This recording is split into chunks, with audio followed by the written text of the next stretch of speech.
All right, guys, here we go. We are diving into living an awe-inspiring life and the acronym of AWE. And we're diving into A, the awareness portion. This is one of the things that I like to do as a marriage and family therapist, try to understand where people are coming from and create an awareness, a clarity of why they do what they do. You see, a lot of people just come into therapy and they have presenting issues. They're struggling in their marriage. They are struggling at work.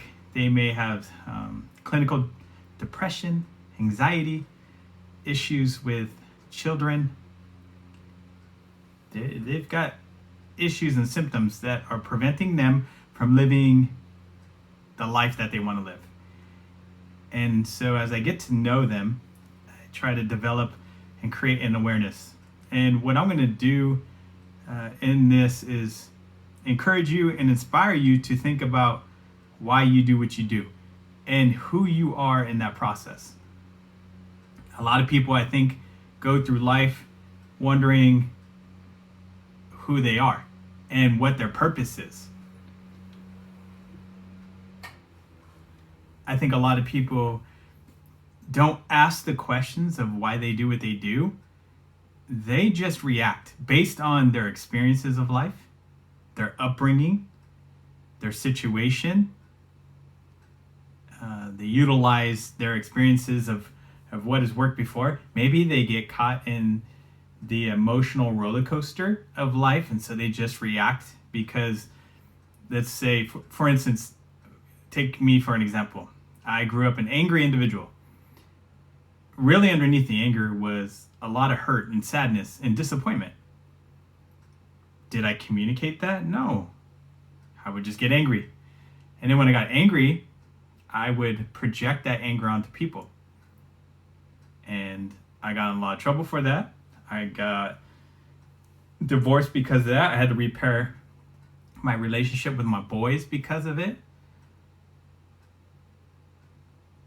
So I had to ask the question of, why do I do what I do? And am I living my authentic self?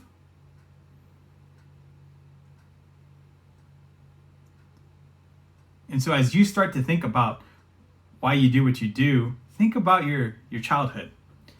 I'm a therapist who likes to go back and discover what you learned as a child,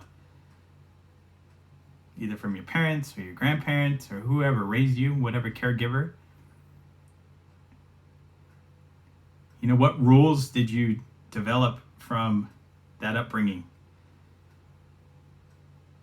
How did you respond to conflict?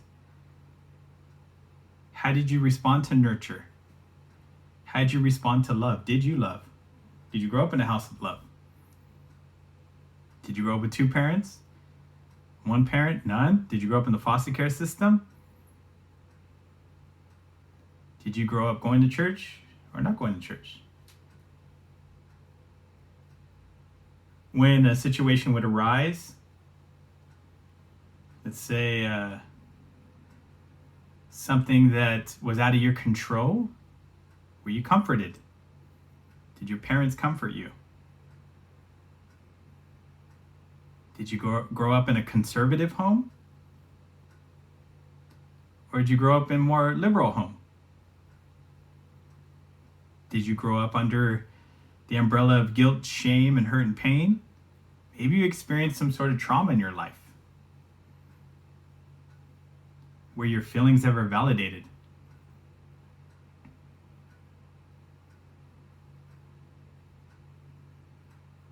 What did you grow up in? Why are you who you are today? Why do you do what you do today? You see, when I went through a divorce, that was the one single most event that prompted me to change my life. Because the pain of staying as the person that I was at that time was greater than the pain it was to change. And so I had to figure out, okay, why am I getting angry? Why am I getting so upset? And once I discovered that there was a lot of hurt and pain in there, Then I was able to reconcile with it. Then I could see why my now ex-wife had a difficult time connecting with me and how I had a difficult time connecting with her. Because I created an awareness of what the real internal struggle was for me. And when we discover that internal struggle, when we find the awareness and it brings clarity out, we can work with that. Now, if we're just reacting and we're still, emotionally escalated and we're responding in a negative way, the chances of connecting with somebody else are very low. We're actually going to create distance between us and them. You see, I experienced so much guilt and shame growing up that when I felt disrespected by people, I would get upset. Did I talk to them? No. Did I try to talk about how I felt hurt and I felt the pain and the guilt and the shame? No, I didn't talk about it. When I didn't feel validated or respected, did I talk about it? No. I just got upset. And because I got upset, I felt that gave me the right to project my anger onto other people. You see, because I felt victimized. I felt like I was the victim in this situation. Get back to that victim state. I'm not letting go. I'm going to keep nailing the victim state mentality. And that's truly what it was. Some of the traumatic experiences that I've had in my life played a role because there was triggers in different scenarios that connected with, and I couldn't differentiate between being the 10-year-old experiencing being disrespected and being the 25 or 26-year-old. And you would think because I'm a grown man that I would be able to differentiate. But if you've not done the work, if you've not created an awareness, you're not going to be able to differentiate. There's a responsibility for that grown man, grown woman, to take responsibility. To take responsibility for what they're experiencing. You see, you can be victimized and have traumas in your past that are not your fault. And you can be victimized. I get that. I've talked about that. However, carrying that with you throughout life puts you in the victim state. And then you're going to try to create reasons to validate when you get upset. And there's never a reason. There's no such thing as, okay, I understand why you got so upset, and I understand why you put me down. You never have to go there. You can always maintain who you are. So I'm jumping ahead a little bit, but what I want you to start to recognize is creating an awareness of why you do what you do. You see, I've been accused of pooping positivity. My good friend Daniel Verdugo says Jeff Ortiz, he poops positivity, and it's not true. That's probably what I ate the night before. But what I mean is, this has been a process to get to a positive mindset, to a victory mindset. I had to start here first with the awareness, because at 27, 28. I was not this guy. I was not a positive mindset guy. I was not looking to encourage and inspire people. I was in that victim state, so I was looking for reasons to validate why I was doing what I was doing and projecting my anger onto people. But once I started taking responsibility, because I created an awareness and recognized that different circumstances in my life played a role in why I was the way I was and who I was at that time, and I knew I needed to change. One of the first things I did was my faith in God, turning my life over to God and say, hey, I need your help. It's one of the first things I did. I'm gonna be straightforward with you. That's just what I did. And from that point forward, He grew me. And I'm going to tell you right now, it's not that I was perfect. I did not do everything perfect, and I still don't do everything perfect. Thank God he is who he is, because he's patient with me, and he knows that his son is difficult, and that I'm trying. But I started to discover some of the gifts and strengths that he gave me. I started to let go of those traumas that I had. I started to let go of the things that people said about me, that I used to use as fuel to drive me and to produce a certain behavior that was, better than other people, because I would compare myself, and that is not a healthy way to live life. Comparing myself to somebody else, or saying that, well, I don't do this, but they do that. Or at least, I may be difficult and challenging, but I'm not doing this. Careful. Creating the awareness of what you grew up in. Maybe you grew up in an addictive home. There's an addiction in the home. Maybe there was abuse, physical, sexual, emotional. Maybe you were bullied in school, at home, on the sports team, on the dance team, swim team, in band, in choir. Maybe teachers looked at you as a problem kid because they didn't know what was going on at home. You didn't tell them. You didn't want to tell them. And they just put you down or thought less of you, and you knew it.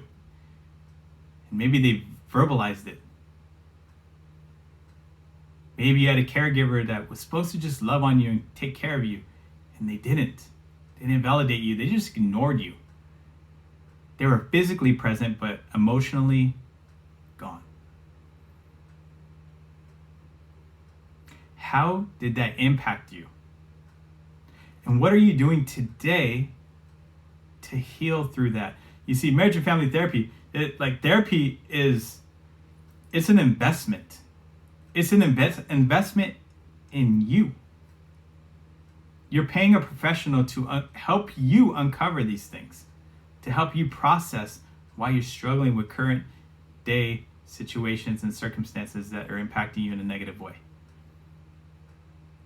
And once you learn these things, you develop a different thought process, tools that help you work through some of the symptoms that you're experiencing. And people ask me, like, how do I do this and how do I do that? Well, I'm going to tell you, it's addition and subtraction. If I'm going to be positive about any situation, I can't be negative at the same time. So I got to throw out the negative, irrational thought that I may have and replace it with a positive, rational one. And I can look at my circumstances as a woe is me, that Eeyore mindset, that victim state mindset, and look at all the problems that come with it. Or I can look at it from a Tigger standpoint and just be excited and optimistic, and seek out every opportunity to change. I have to forgive, and I don't forgive people to let them, quote unquote, off the hook. I forgive them to let me off the hook. So I'm not carrying around that baggage with me. Because if I'm carrying around that anger and that disgust and that hurt and that pain, it's going to come out and manifest in other ways on other people. Particularly the ones we're close to. Our spouse, our kids, the people that are living in our house.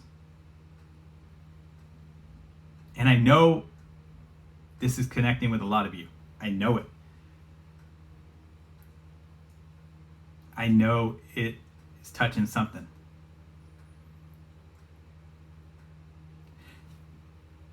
Having the awareness, in my opinion, is the power to either do something with it or not.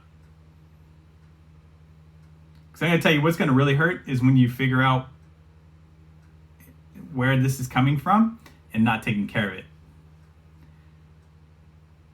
Because now you have an awareness inside you, and the clarity is there as to why you do what you do. But hanging on to it and recognizing, oh man, I can be doing something different. I'm not even gonna say it's better. In my opinion, it's better, but it's different. It's closer to the individual that you want to be. And here's the other side of it. Create an awareness of what you enjoy. See, getting to the who you are. Your gifts and your strengths. What God gave you. What he put inside of you. What are you doing with that? How are you utilizing that? Are you suppressing them because you have this mask on and you're living life being what everybody else wants you to be because you're afraid of judgment? Can I tell you right now, people are going to judge you. People are going to criticize you. People are going to try to hold you down and keep you from living your dreams. I guarantee it. But only one person has to believe in what you're going to do and what you want to do and what you've been called to do. Only one person, and that person is you. And if you live another day without living who you're supposed to be, it's going to be difficult. Because you know that it's inside you. You know you have those gifts. And when you swim through all that negativity and all those people telling you that, oh no, you're supposed to do this. See, I'm a marriage and family therapist now by trade, but that's not all I do. I'm more than a psychotherapist. I'm an inspirational speaker. I'm a teacher. I'm a man of love.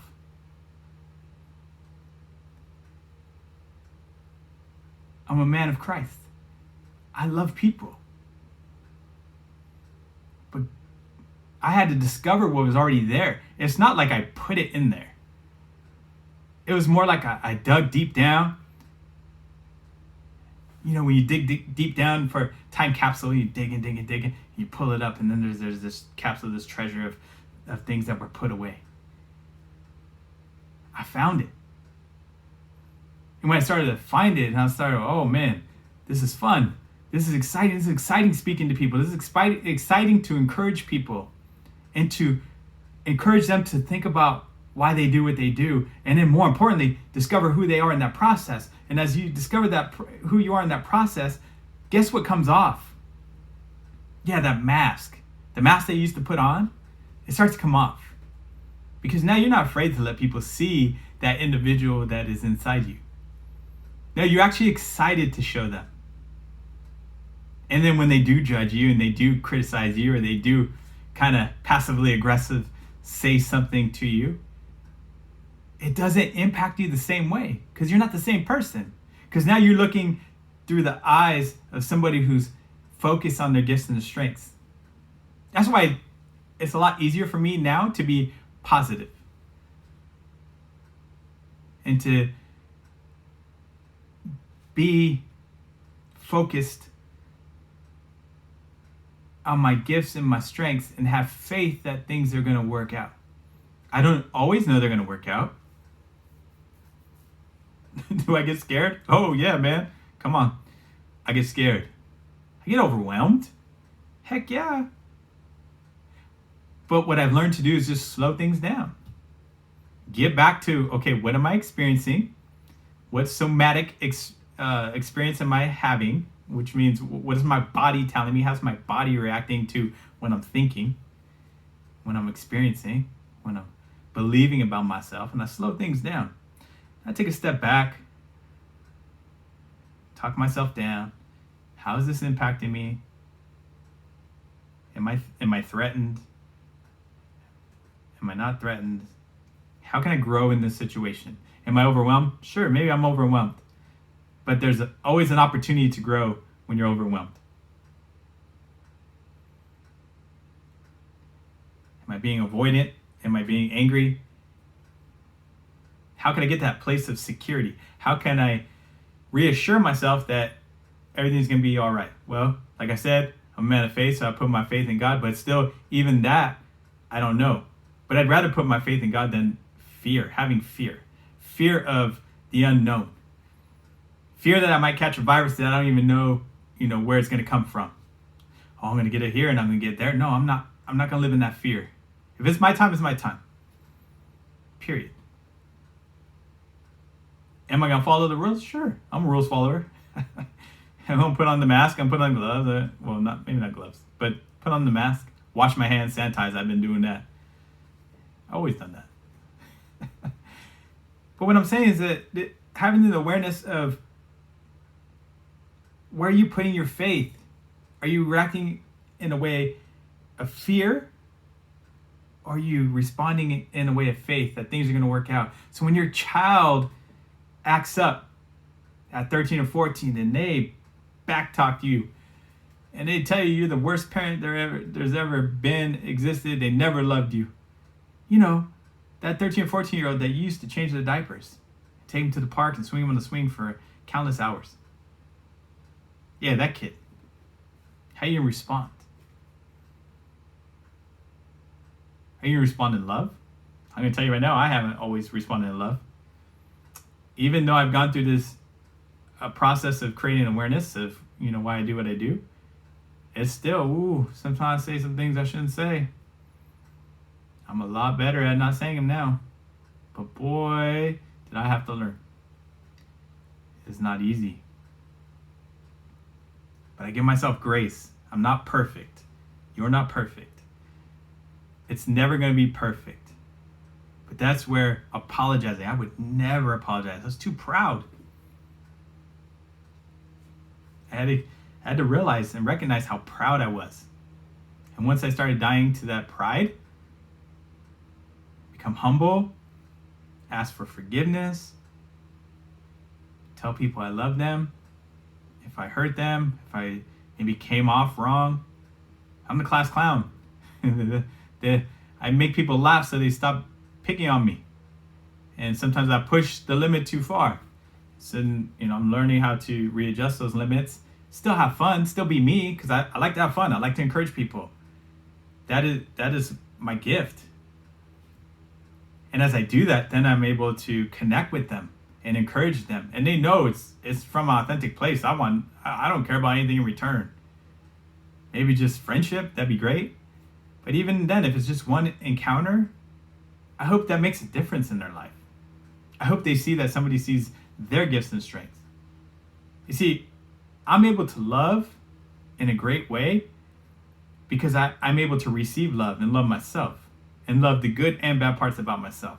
I'll love the bad parts and grow them and really learn from them so that way I don't go back there.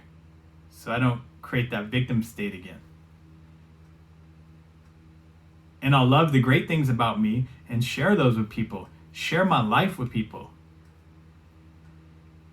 That's what awareness does.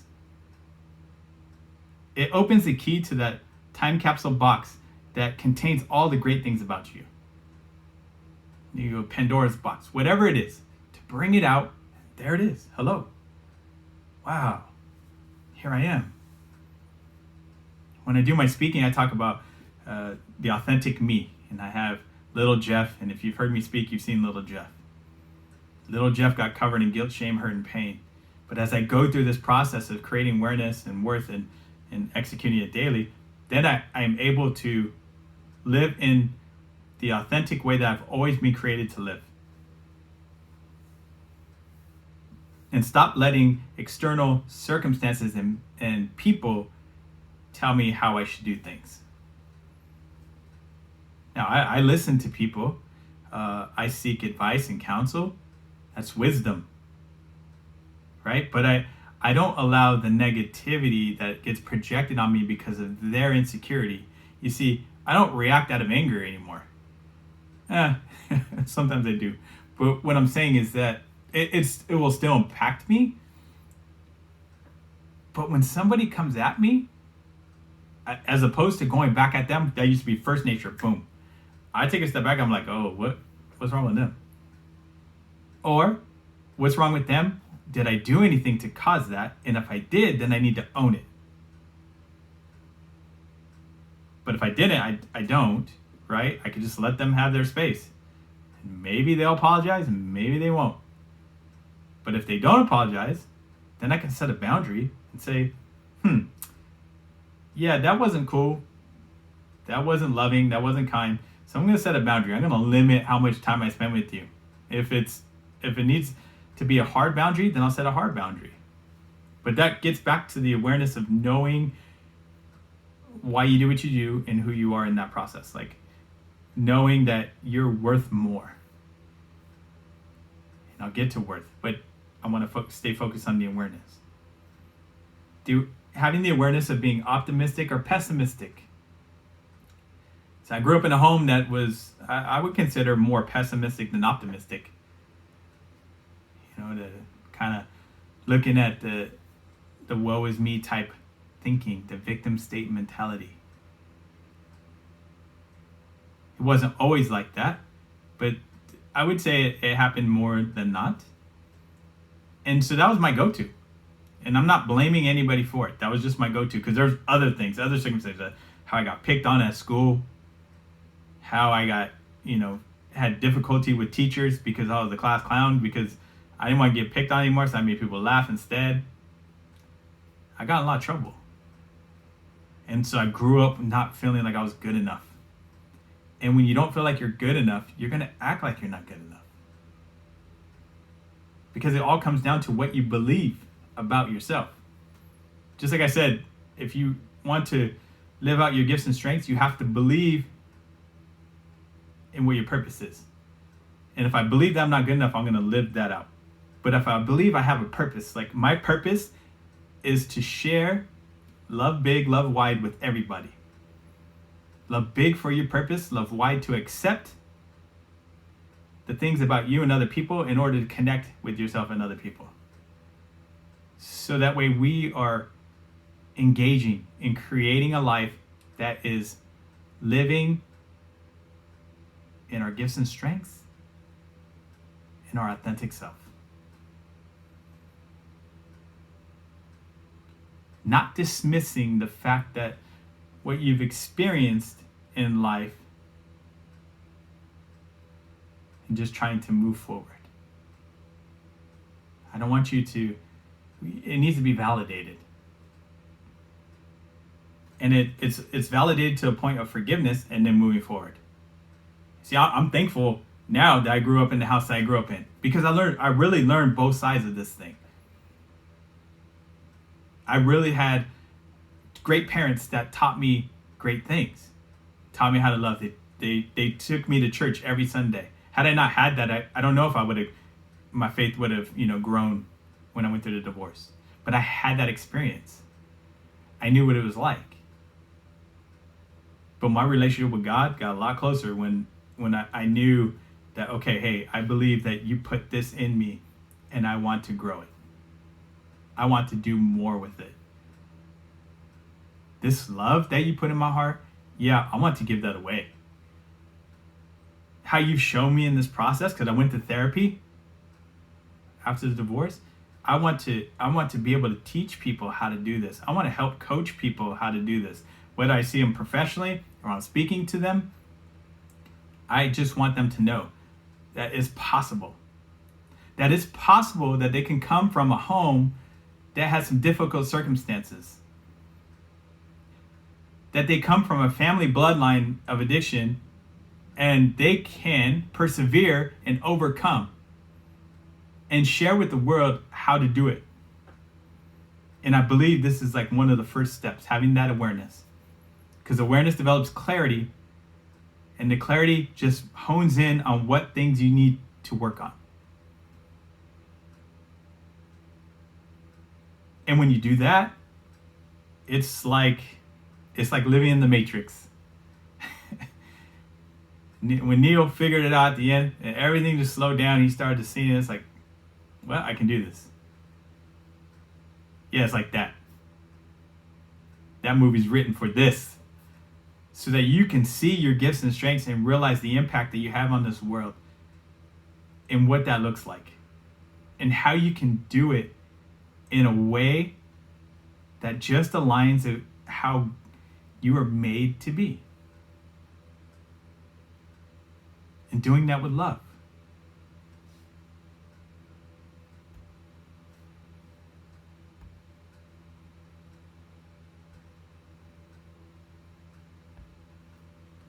You see, I can sit here and tell you for days and days to just love, love, love. No, well, if nobody loved you, you're not going to love. You're not going to know what that is. But if you know why you don't love, because you're beaten and you were neglected and you never knew your mom or you never knew your dad, or you had to move all over the United States and never made connection with people, and you felt like you were just never listened to or never heard and never validated. Well, yeah, I can understand why it might be tough for you when I say, no, you gotta love. I'm taking for granted that you do know how to do it. And I just want you to create the awareness of why you don't know what it is. And then figure out, what would life have been like if you were validated? How would that look different? And how would it look different if you utilize your gifts and strengths? What things do you need to take away? What things do you need to heal from? Right? What things do you need to heal from in your past that are getting the best of you because they're covered in guilt, shame, and hurt and pain, to let go of and replace it with? Maybe you're a great musician, and maybe you're a great athlete. Maybe you're a great cook. Maybe you understand people, but you haven't taken that next step to love them. You can sympathize with them, but empathy is a little different. And you're not sure, Dr. Brene Brown talks about vulnerability. When you get into vulnerability, that's what the process of therapy does. Is it allows you to get into vulnerability state. It allows you to get to a place where you are really connecting with the process. And your therapist as a guide will help direct you in that way. But it's truly you allowing yourself to be vulnerable that brings up this awareness of, oh man, I didn't realize how much that impacted me. I hear people all the time like dismiss, oh yeah, well, I went through that, went through this, experienced that. And I'm like, well, let's go back to that. That's kind of a big deal. This is something I experienced. No. How did you feel in that? Well, I don't know. I was just mad. Just angry. No big deal. Okay. There's always more. And that's where the awareness comes out. You see, if we're going to be awe-inspiring, and be awesome, we got to figure out how to get there. Having the awareness of what dirt and mud cover you, but also digging down deep and pulling up what gifts and strengths that you have, that you know you have, that you've kind of buried. Not kind of, that you did bury. That you avoid, you suppress, and that you are not willing to open up because you're afraid that maybe, like for me, I love people and I don't have any problem telling them I love them. You know me. If you guy or girl, I'll tell you I love you, I care about you. You mean a lot to me. Right? I got the love of my life. My wife, that she's the only woman that I really, really love. But what I mean is, I'll say to, like, if you're a female, I'll call you my sister, and if you're a male, I'll call you my brother. I love you, sister. I love you, brother. Like, that's what it means. And I thought maybe people would think I was weak because of it. I mean, I know in my childhood I did, because you gotta be a man. You gotta play sports. You gotta be tough. Can't let anybody talk crap to you. All that stuff. But now I recognize, having the awareness of, I was afraid of what people think. Now I don't care. I love people. I look for the good in people because I look for the good in myself. So if you're looking for the good in you, you're going to look for the good in your spouse. You're going to look for the good in your child, regardless of what they say, because you're going to take a step back and be like, whoa, why'd you say that? Where did that come from? And so it's going to be easier to be accountable for your experiences. And the positive mindset, that's a whole different ballgame. That is a process in which you are just constantly looking for ways to reframe, reprocess, and repurpose what you're experiencing. That is trying to move forward, be optimistic, and engage with everybody and anything that's in the way. And do it in a way that's productive and encouraging and inspiring and vulnerable. I believe positivity is a place of vulnerability because it allows you to tap into your gifts and your strengths and pull those out to connect with people.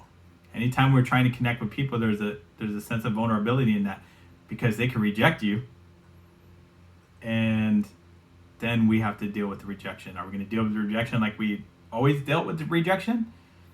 Be avoidant or be anxious and upset and fearful? Or are we going to handle the rejection and recognize, okay, that's their feeling, that's their mindset, and they're allowed to feel that way. But this all comes from awareness. Having awareness of why you do what you do. Living out your purpose. What have you been called to do? What is that little voice inside of you saying, I need you to do this because I don't want to die with this inside me. I want people to see it. I want to impact people with it. I want to impact the community I live. I want to impact the world I live in. What is your purpose? What is that little voice saying, please live this out? Heal from what you need to heal from. Create the awareness of why you do what you do so I can thrive in your life, so that I can help show you who you are. You see, purpose is placed inside you. This guy you see talking to you now, that's purpose. That's not the young Jeff. The young Jeff would have hit. He would never turn this thing on. He would have looked at how he speaks and been critical of himself. He would have put himself down and, he mumbled here, or he didn't finish his sentence here, or he got off track there. That guy would have, But my purpose drives me to make these videos. My purpose drives me to grow Love Big, Love Wide. LBLW all day. Because it's bigger than me. My purpose is bigger than me. It will always be bigger than me. This isn't about me. This is about utilizing my gifts and my strengths in order to inspire and encourage you to live in your greatness, to live in your purpose, to let you know that, hey, you can come from difficulties in life, just like I did. I'm a marriage and family therapist who's been through a divorce. Let that sink in. Some of you guys are like, oh no, you're not credible. You're not my guy. I've been married 45 years. I can never work with that guy. But then I start talking about awareness. You're like, oh yeah, I got some of that.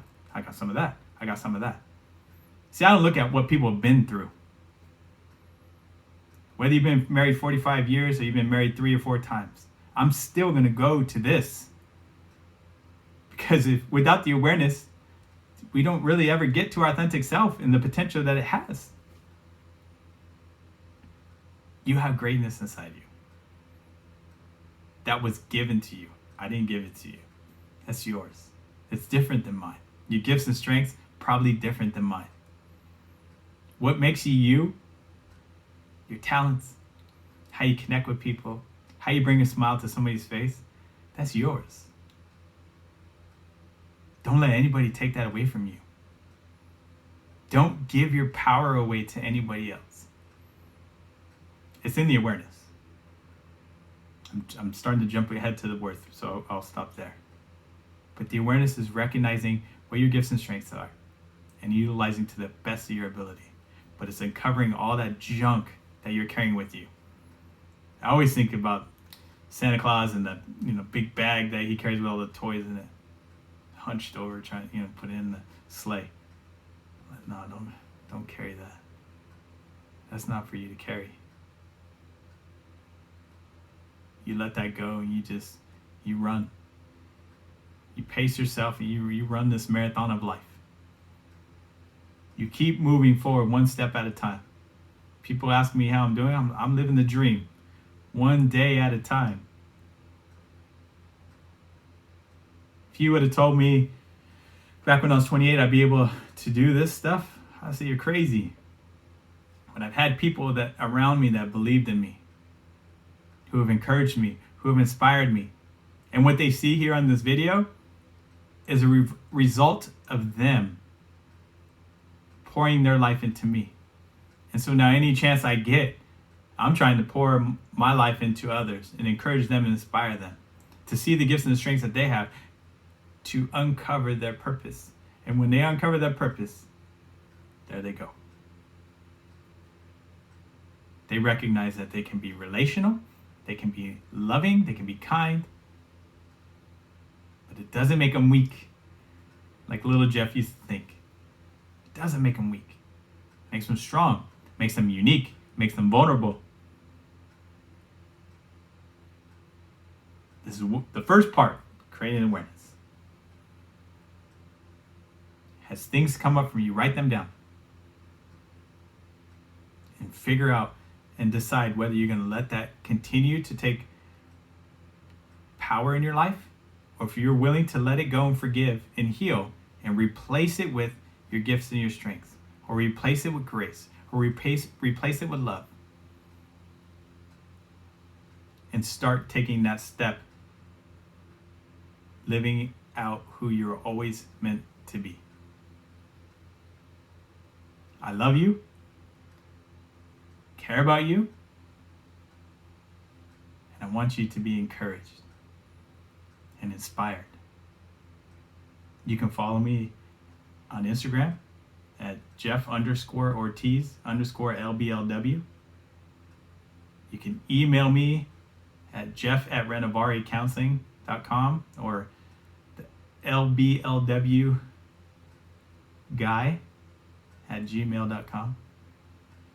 If you want to speak at your schools, at your churches, at your whatever event that you may have that you want to encourage and inspire people.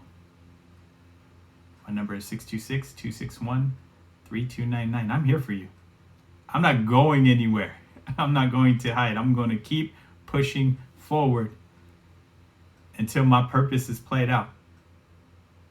Until my last breath here. That's my goal. To keep going, to keep inspiring. Awareness. To be awe-inspiring, to be awesome. Love you guys.